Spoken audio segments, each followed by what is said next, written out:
Nagsalita kasi yung DOJ, di ba, noong isang araw. Ano sinabi ng DOJ? Ito kasi sinabi ng DOJ. DOJ won't bar arrest warrants versus suspects in ICC drug war case. Pag-usapan na natin yan. Ito yung balita tungkol dyan. Ito yung sinabi ni DOJ Secretary Remulla tungkol dyan sa tawag dito, warrant of arrest na yan. Ang gawin ng DOJ tungkol sa bagay na to. Tsaka how does it work? No? How does it work? Ito, very interesting to. I'm sure you may write about this the next few days. Kasi ang pinaka-mechanism, that is something in common between the countries, is the Interpol. Remember, in The Hague, doon naka-headquarter ang ICC tsaka Interpol, across each other only. Tama ba ako? Across each other. Ito yung building ng ICC, sa tapat niya, yun ang building ng Interpol. Headquartered lahat yan sa Hague. All supported by the United Nations. So sanay mag-cooperate ang Interpol tsaka ng ICC. So pag nagkaroon na ng problema yan, they will bring it through Interpol. And we are members of the Interpol. Yun ang problema. And we are not in the business of blocking any movement of the Interpol unless a policy is laid out, which of course will go against our international commitments. Kaya hindi natin ginagawa yan. So that is the future issue at hand now. Pag nag-issue ng warrant of arrest, it's the Interpol's job to serve it. And the Interpol, we are an adjunct of the Interpol. So yun ang storya nun. So basically, ang sinasabi dito ni Secretary Remulla, wala man tayong obligasyon sa ICC, may obligasyon tayo sa Interpol. Actually, matagal na rin sinabi ni former Senator Trillanes yan. Noon pa, last year pa. At actually, sinasabi rin niya ni Harry Roque, nitong mga nakaraan, nitong tao dito, nitong February, na kaya siya nagde-demand kay Presidente ng executive order protektahan si Digonggong laban sa prosecution ng ICC. Imagine, Presidente ka ng Pilipinas, maglalabas ka ng executive order, hindi para sa ikakapakinabang ng bansa, pero sa proteksyon ng kriminal or alleged criminal. Ganun na lang. Imagine, saan ka nakakita ng ganun? Presidente ka ng Pilipinas, alam mo, si Digong lang ang gumawa nun. Si Digonggong lang ang gumagawa nun. Protektahan yung mga kaalyado niyang gumagawa ng kabalbalan nung sila yung nakaupo. Uutusan mo yung presidente, number one. Pangalawa, uutusan mo siya na maggawa ng executive order na hindi papakinabangan ng bansa, na ang makikinabang lang ay yung principal nyo na inakusahan ng krimen. Anong klase yun? My goodness. So wala tayong choice. Hindi man tayo member ng International Criminal Court, but we are part of the international community, number one, at member din tayo ng Interpol. And laki ng tulong ng Interpol sa pag-aresto kay Tevez. Although hinihiring pa rin yung kanyang extradition, at the very least, nakatulong ang Interpol para huliin si Tevez. These are the kinds of issues na pwede magka-problema. Kaya nga yung sinasabi ni Secretary Boying, how do you do that? How do you block a warrant of arrest from the Interpol?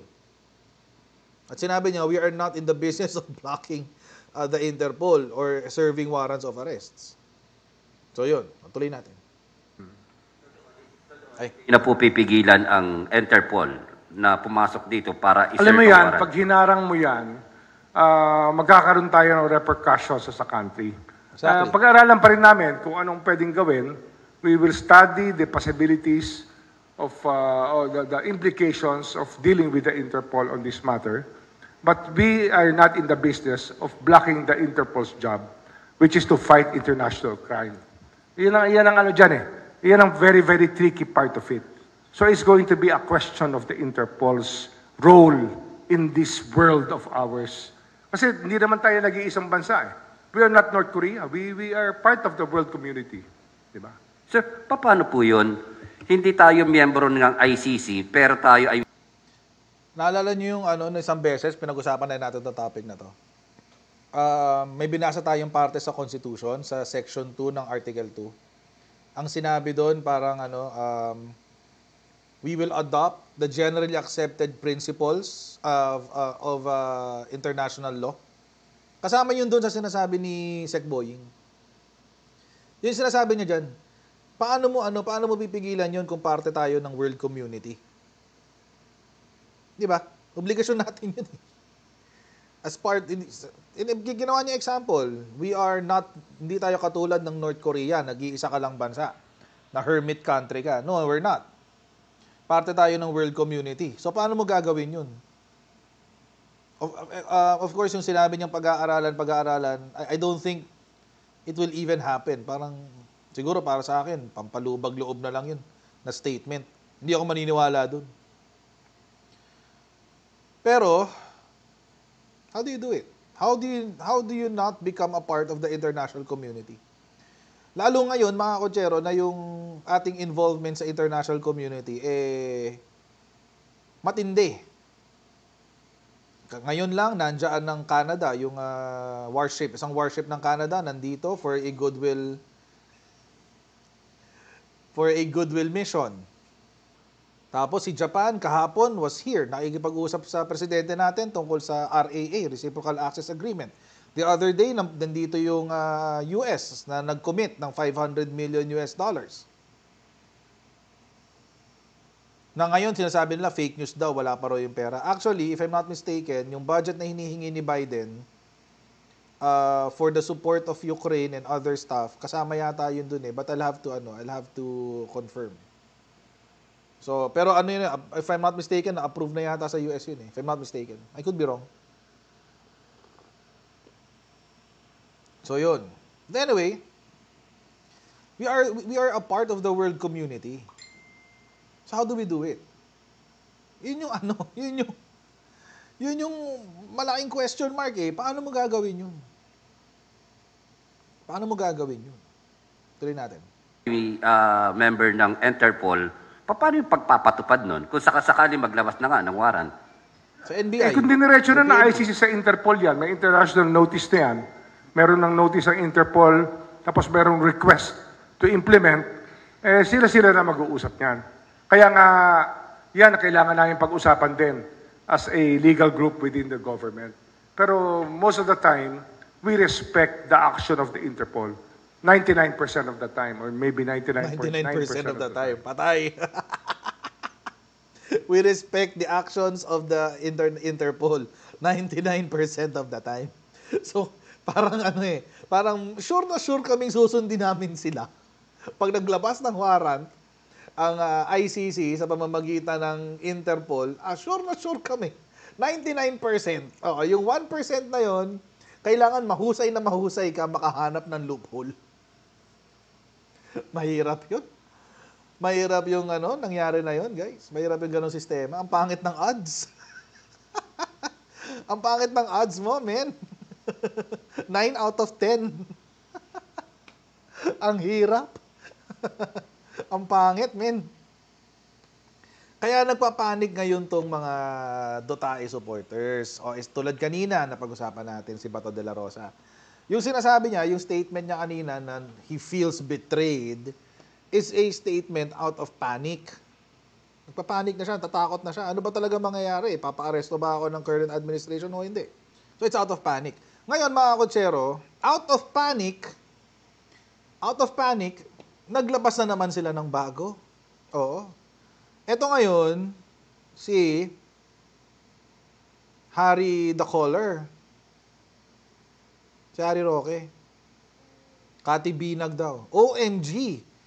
Cathy Binag, ex-PBBM BFF, ex of PBBM BFF, Tony Boy Floyrendo, is first actual eyewitness. Eyewitness na to. Who saw PBBM and Lam using pulburon.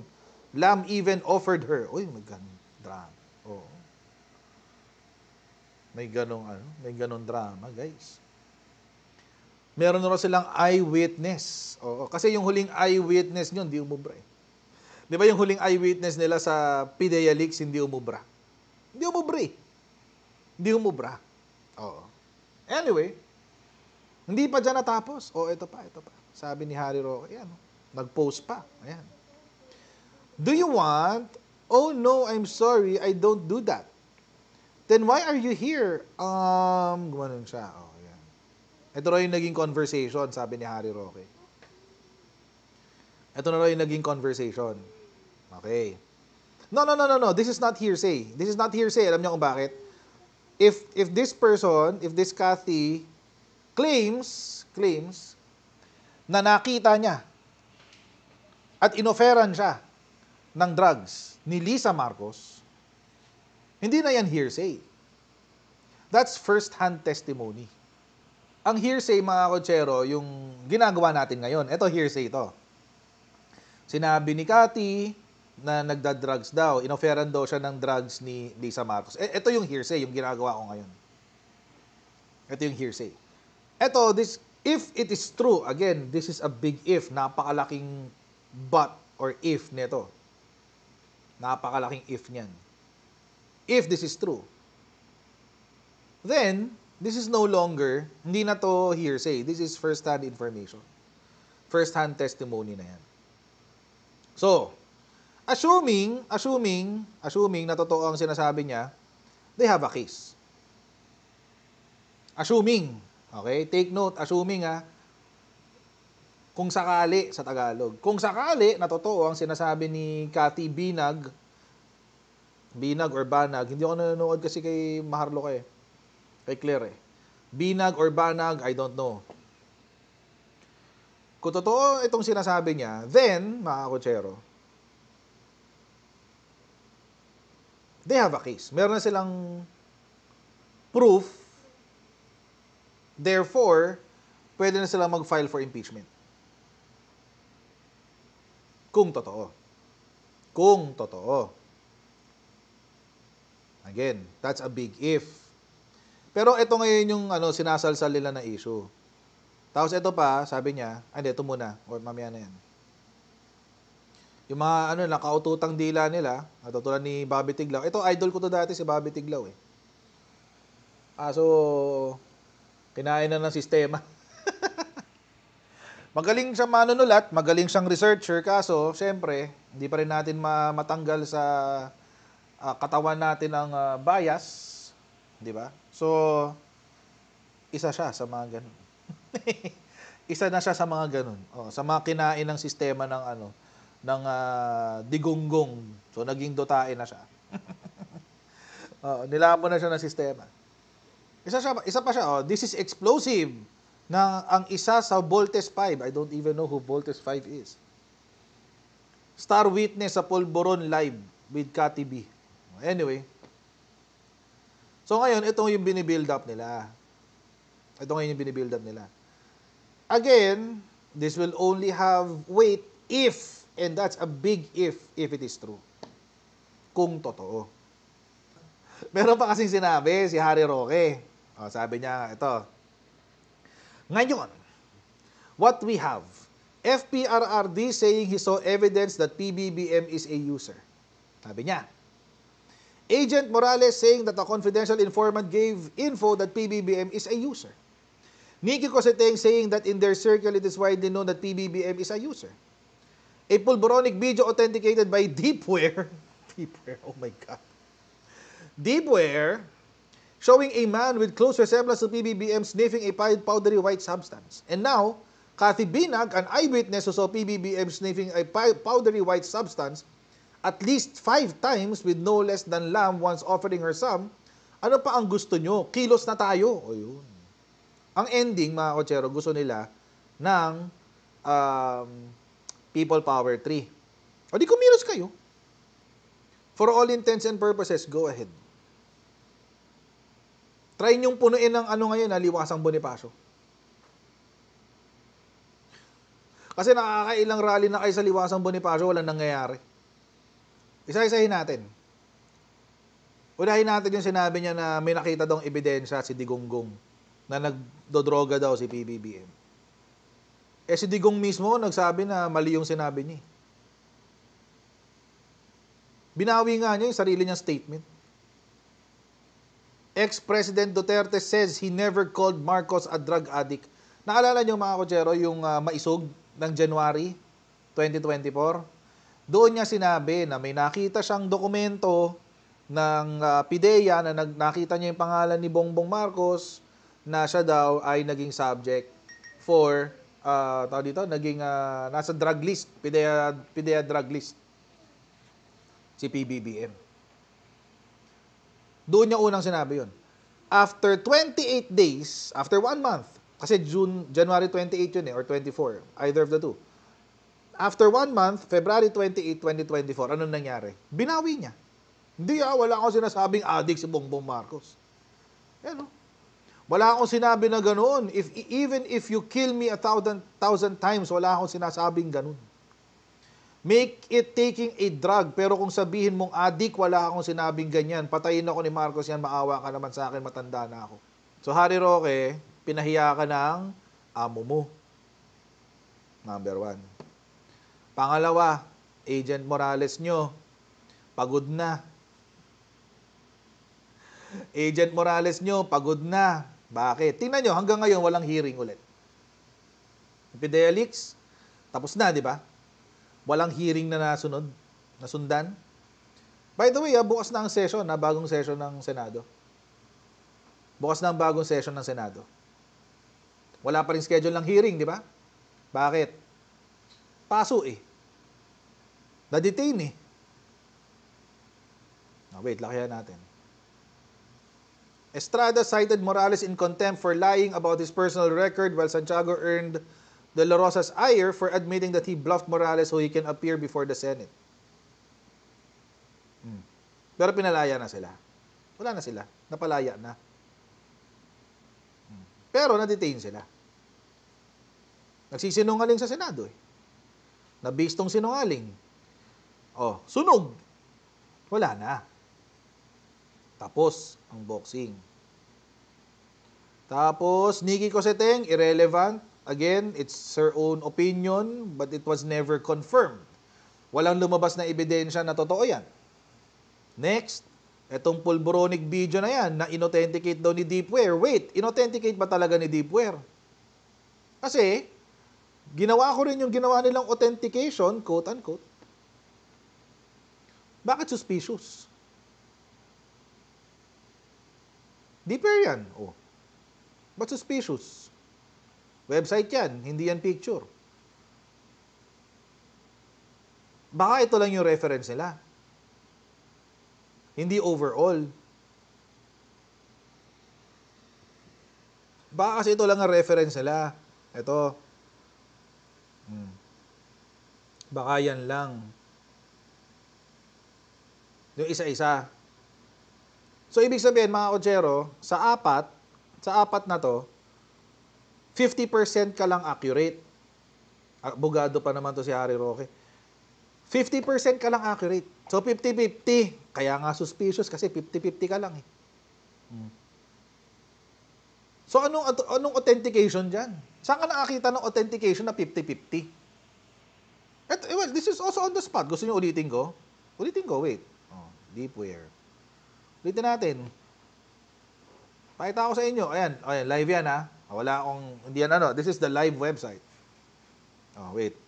Hanapin ko yung video. Dinownload ko ulit para dito sa live stream Wait. Ito Ayan yan Legit. Legit.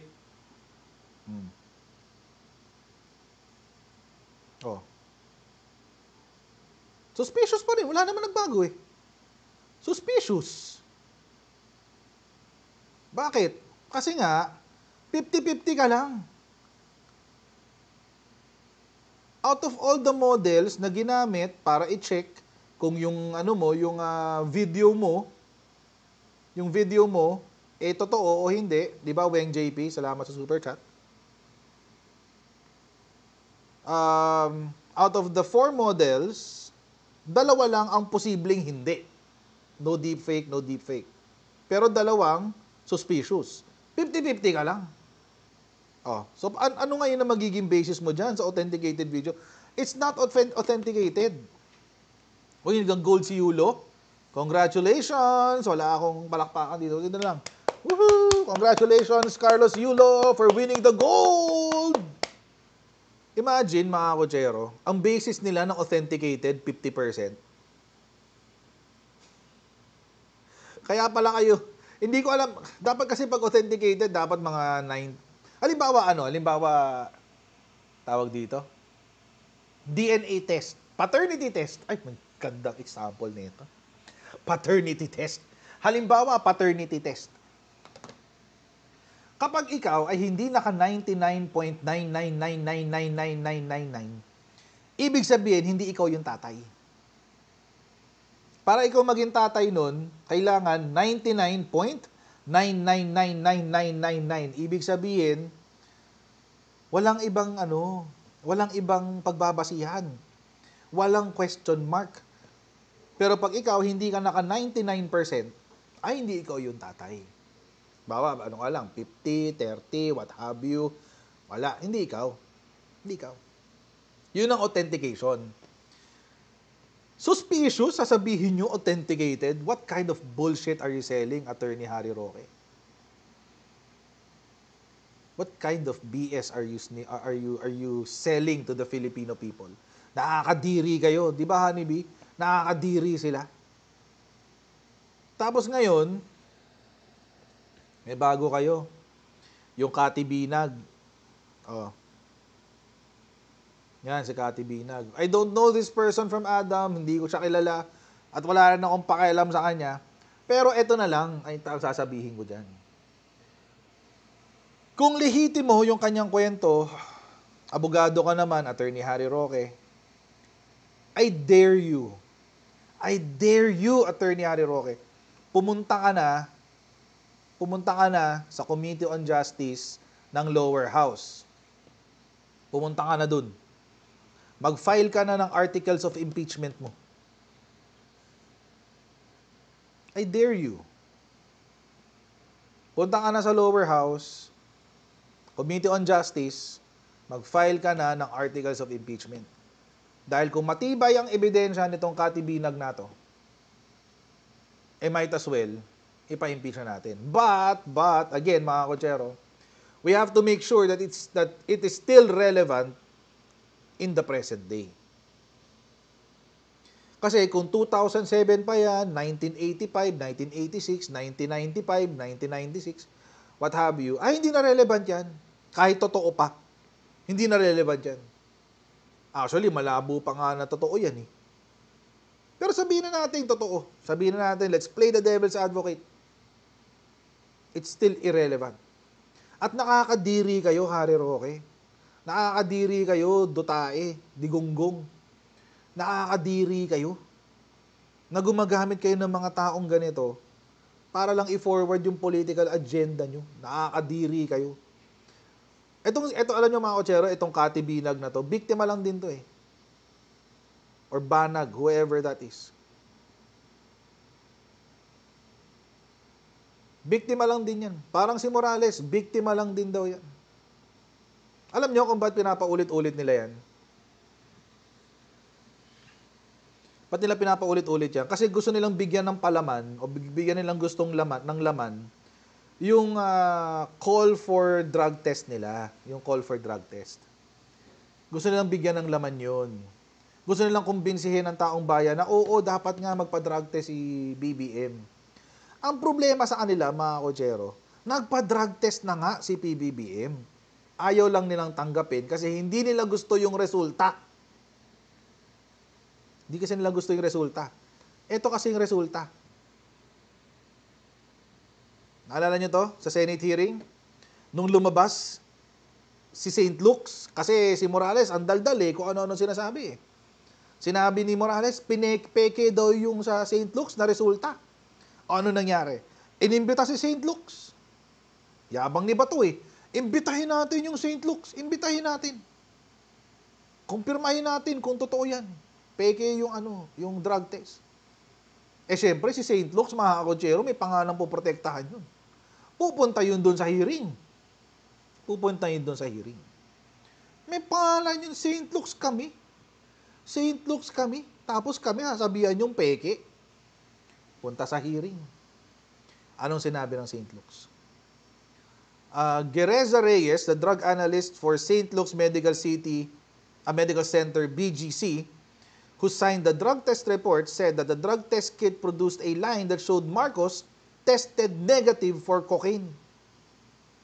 As for the analysis, a line appeared in our drug test kit. There's a control line and a line for the drug analyte. In the result, a line indeed appeared indicating negative. Ngayon mga kutsero, napag-usapan na nga natin to sa urine drug test. Sa urine drug test, yung mga kasambahay namin, pinapag-drug test din namin bago sila mag-umpisa. Tapos tuwing uuwi sila ng bahay, pag let's say mag-off sila, aalis sila, uuwi sila, mag-drug test sila. Ganun ako kaaning. Pero may consent naman yun. So, pipirma na silang consent. But anyway, kapag kasi gumamit ka ng drug test, kahit yung home drug test lang. So, iwiwiwi. Ipapatong mo doon sa loob ng wiwi yung yung dalawang strip. Tapos may lalabas doon na line. Para siyang pregnancy test. Lalabas na line. Pero di ba sa kapag sa pregnancy test, kapag nakita mo yung dalawang linya, positive, di ba? Di ba ganun? Positive. Tapos, kapag negative naman, wala kang makikitang line. Di ba ganon? Ganon sa ganon sa pregnancy test. Sa naman, sa drug test, baliktad. Pag sa drug test, na nakita ang dalawang line, ibig sabihin nun negative. Baliktad. So, kapag ang sabi ng St. Luke's, dahil nakita nila yung control line tsaka yung line para doon sa analyte ng drugs, negative daw si PBBM. Anong gusto nila? Hindi sila happy sa ganyan. Hindi sila happy dyan. Totoo, pati yung hindi mo kailangan mag-intay ng 3 oras. Hindi, fake news 'yon, mga kotsero. Hindi nila kailangan mag-intay ng 3 oras. As in minutes lang 'yan. 2 minutes. Iintayin mo lang na hanggang 10 minutes for confirmatory. Ibig sabihin, let's say walang lumabas na pangalawang linya. Maghihintay ka ng 10 minutes pag walang lumabas na pangalawang linya. Pag walang lumabas, mga kotsero, papa-confirm mo yun, doon ka na magpupunta sa either magdodraw ng blood or kukuha ng follicle, etc. etc. Ang nangyari kay PBBM, doon pa lang sa urine, negative na siya. So, hindi na siya pina-confirm. Negative Anong gagawin mo? Ngayon, mga kotsero, kaya gusto nilang i-debunk to, yung sa ginawa ng St. Luke's, para mag-drug test siya, yung hair follicle. Hair follicle. Kasi mga kotsero, yun ang matagal nilang dinidemand. Feeling kasi nila magpa-positive si PBBM for the hair follicle drug test. Pero na-discuss na natin to before, na kapag nag-hair follicle ka, ang matitrace lang niya is up to 90 days. Assuming, let's play the devil's advocate, assuming na si PBBM totoong nagda-drugs, nagko-cocaine. Tapos nagde-demand sila ng drug test. O titigil ako ngayon, stop ako ngayon. Hintayin ko yung 90 days. Gawin ko ng 120 days to be sure. Pa-hair follicle ako. Di negative. Sasampal ko lang sa mga mukha nyo yung result. O yan, negative ako. Mga PI kayo, pak. Pagkatapos ng test, di gamit ako ulit. Di ba ang stupid nung hinihingi nila? That is assuming na gumagamit si PBBM. Pero at his age and with 1 kidney, you think gagamit pa siya? Di dead na siya ngayon. Kaya nga ang tatanga ng mga naniniwala dyan sa drug kwento na yan ni PBBM. Tapos ngayon may star witness. Star witness. Star witness. Tuloy nyo lang. Alam nyo ako, mga kotsero, walang problema sa akin, tuloy lang nila yan. Tuloy lang nila, magdagdag pa sila ng kung sino-sinong star witness nila. Alam nyo kung bakit? Alam naman natin na hindi totoo Alam naman natin lahat na hindi totoo. O di ngayon, the next question is this. Kay Cathy Banag or Cathy Binag, whatever her name is, talk is cheap. Show us evidence. Pakita mo sa amin, ebidensya mo. Huwag kang kwentuhan. Kwento-kwento. Ibabalik mo sa kwentuhan ng 2012, wala kang pinagkaiba kay Morales niyan, ng Antipaklo. Ibabalik nyo sa kwento ng 2012, di mo pakita ng ebidensya. Kaso ang problema dito nga sa mga dotae na to, PIDEA leaks, peke. Pulburon video, peke. Authenticated daw, pero suspicious na lumabas kay Deepware. Tapos, si Morales, peke. Si Digong, binawi yung allegations. So, ano paniniwalaan mo? Wala. Wala kang paniniwalaan kasi walang kwenta. Walang kwenta yung kwento. Pero papaniwalaan mo? Wala. Mga. So, ako ayoko nang bigyan masyado ng spotlight yung issue na yan. Kasi alam naman na natin peke eh. Alam naman na natin peke. E di naglabas sila ng kati nila. E di let's see in the future kung dapat ba siyang pansinin. But as far as I'm concerned, huwag na nating bigyan ng Huwag na nating bigyan ng spotlight pa yan. Alam naman na natin na kalokohan lang yung sasasabi ng mga yan eh. Di ba? Walang kwenta. So wag na lang natin bigyan ng halaga yung mga sinasabi nila. Hanggang dito na po muna tayo for today's video.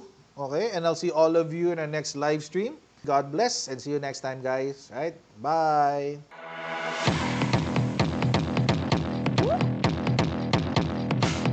Pag ganun, huwag natin gawing tanga mga Pilipino. Mas maganda kasi nasa lugar ka ng tama kaysa yung pinipilit mo yung pagkakamali.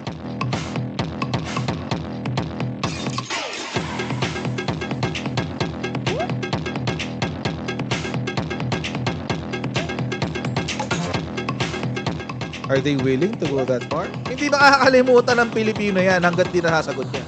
Sino ngayon nagsasabi ng totoo?